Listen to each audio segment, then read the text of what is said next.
Hi everyone, in today's video I'm going to show you how to make this floral granny square. And the size of this is 8 cm by 8 cm.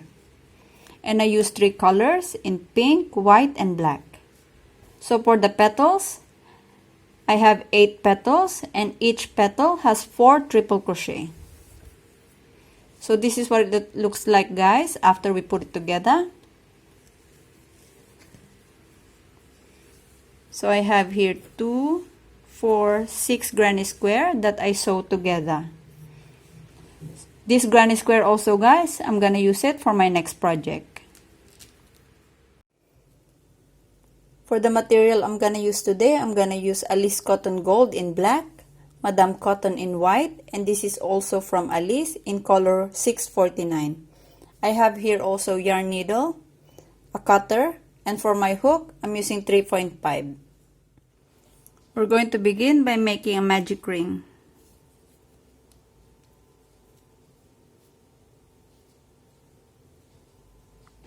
Chain 1, and inside the ring, put 8 single crochet.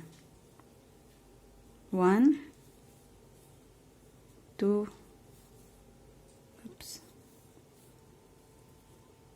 3, 4, 5, 6, 7, and 8. Now pull this tail to close it. And on the first single crochet, we're going to put slip stitch. So put your hook in and make a slip stitch. And again, pull the tail. For our next step, we're going to make these petals, and there's 8 petals in here. So each petal has 4 triple crochet. So now grab your white yarn, and we're going to connect it on our circle. So put your hook anywhere you want to start and make a slip stitch.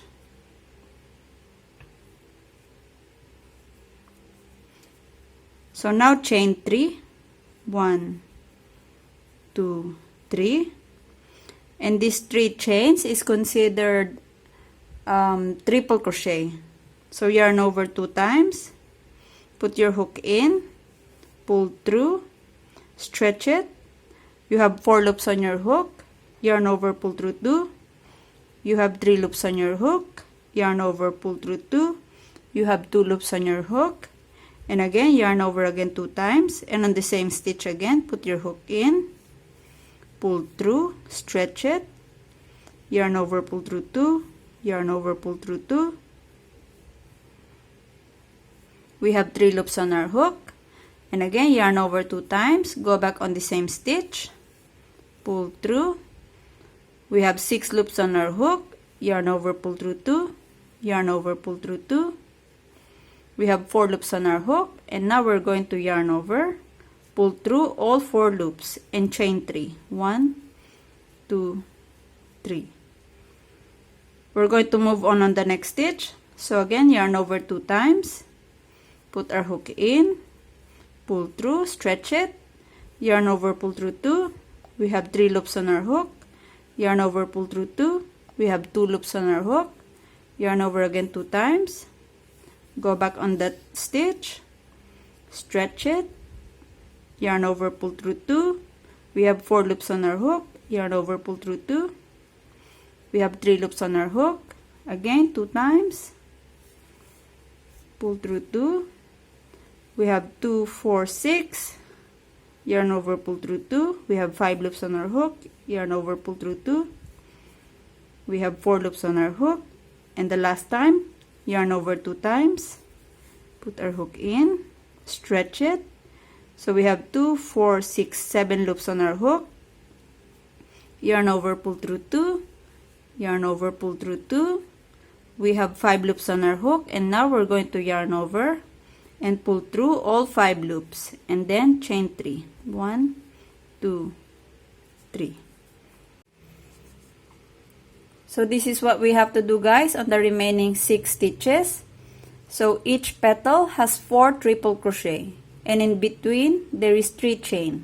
So go ahead guys and finish this row, and I will meet you for the next step. Now after chain 3, we're going to make a slip stitch on the first stitch after we made a cluster of triple crochet. So that's the chain 1 that we've done. Make a slip stitch like this. Now make a tail and cut it.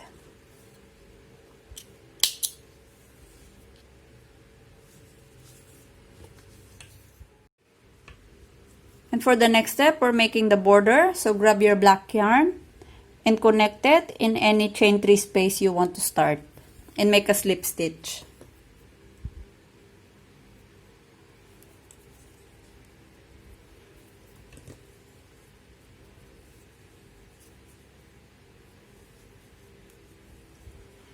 And now chain 3, 1, 2, 3. Put 2 double crochet inside this chain 3 space. 1, 2, chain 1. Move on to the next chain space and make 3 double crochet.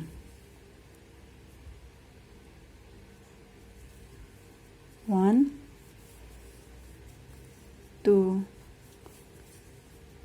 and 3. Now chain 3, 1, 2, 3. Put 3 double crochet again on the same chain 3 space. 1, 2, oops,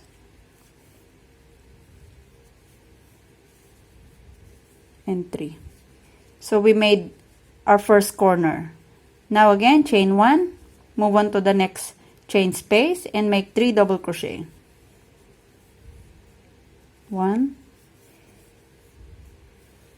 2, 3. On the next chain space, we're going to make another corner. So chain 1 and put 3 double crochet, chain 3 and 3 double crochet on this chain space. So 1, 2, 3, 1, 2, 3, chain 3. On the same chain space, put 3 double crochet. So 1, 2, 3. That's our second corner. Now chain 1, 3 double crochet on the next chain 3 space. 1, 2, 3. Chain 1, move on to the next chain 3 space and make a corner. So 1, 2,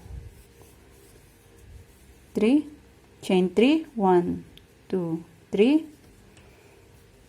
3 double crochet again on the same chain 3 space.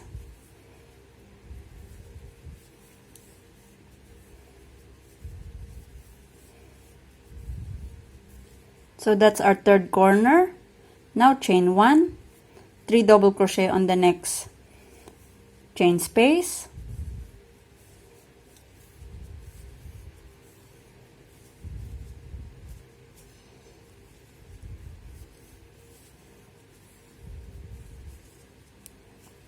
Chain 1, and for our last chain space, we're going to make corner.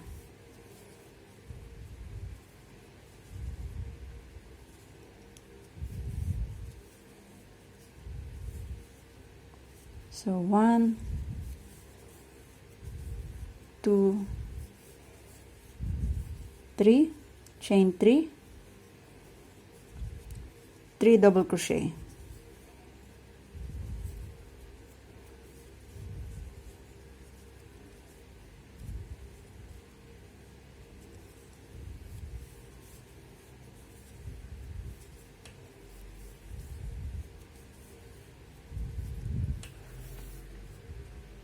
Now chain 1 and make a slip stitch on top of this third stitch of this first double crochet that we've done.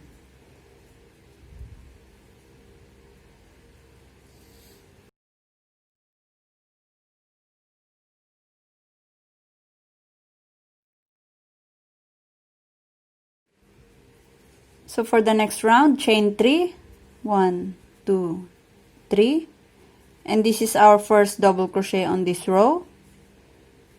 So put double crochet on top of these 2 double crochet stitches.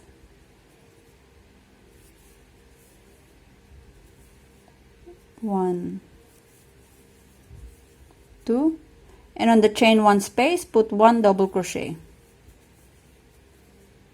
Again, 3 double crochet stitches, so we put 3 double crochet also on top of that. 1, 2, 3. Now we're making corner, so put 2 double crochet. 1, oops, 2, chain 2, 1, 2, and on the same chain space put 2 double crochet. This is our first corner for this row. And now on the following stitches plus the chain 1 space, we're putting double crochet. 1, 2, 3. So chain 1 space, put 1 double crochet,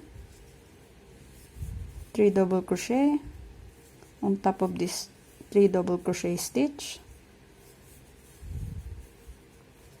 chain 1 space, so 1 double crochet,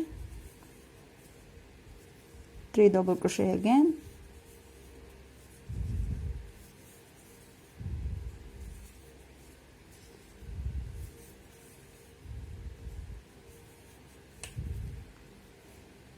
again we're going to make our second corner, so 2 double crochet, chain 2 and 2 double crochet, chain 2, 2 double crochet,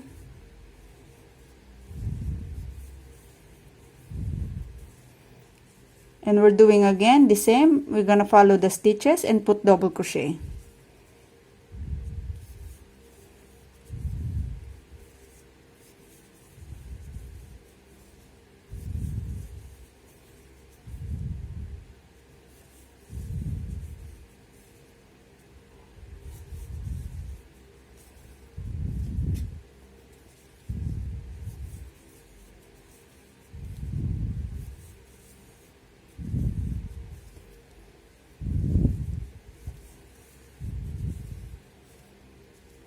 And again 3 double crochet on top of that 3 double crochet stitch,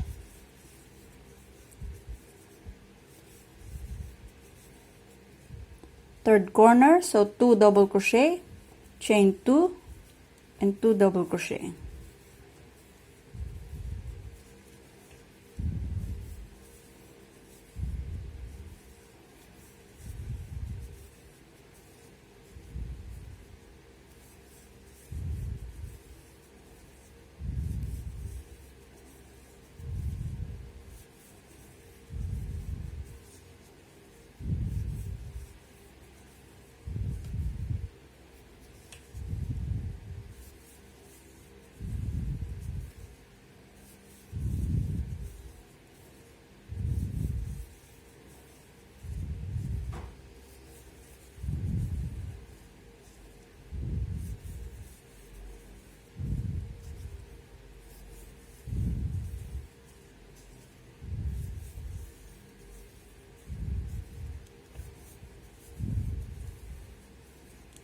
and for our last corner, 2 double crochet, chain 2 and 2 double crochet on the same chain space.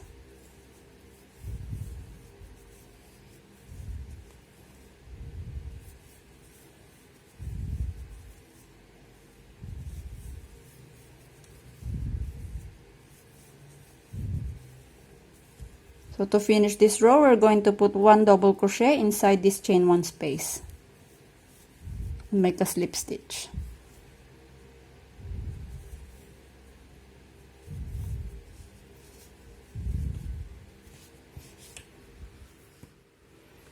So after we completed everything, this is what it looks like. Thank you guys for watching. Don't forget to subscribe and like this video. Thank you guys. Bye.